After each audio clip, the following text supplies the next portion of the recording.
মেজাজি, টেড়া, গোয়ার, সবাইকে দমায় রাখে, এই টাইপের লোক। নাম্বার 6, অধীনস্থদেরকে, প্রজাদেরকে যে সমস্ত শাসকেরা, যে সমস্ত রাজারা, যে সমস্ত রাষ্ট্রপ্রধানেরা, সরকার প্রধানেরা বা যে যে লেভেলে আছে সে তার প্রজাদেরকে ধোকা দেয় যে তারা। নাম্বার 7, অন্যের সম্পদকে অন্যায়ভাবে আত্মসাৎকারী ব্যক্তি। নাম্বার 8, উপকার করে কারোর খোঁটা দেয় যে ব্যক্তি, সে জান্নাতে যাবে না।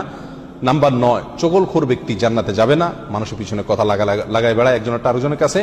নাম্বার 10, অন্যকে নিজের পিতা হিসাবে, নিজের বাবাকে না বলে, পরিচয় না দিয়ে অন্যকে নিজের বাবা হিসাবে, পিতা হিসাবে পরিচয় দেয় যে ব্যক্তি, সে।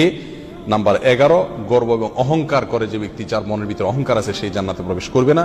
নাম্বার 12, রাসূলুল্লাহ সাল্লাল্লাহু আলাইহি সাল্লামকে যে ব্যক্তি ফলো করে না, তার নির্দেশকে মান্য করে না, সেই ব্যক্তি। নাম্বার 13, অকারণে তালাক কামনা করে, তালাক চায় যে মহিলা, সেই মহিলা। নাম্বার 14,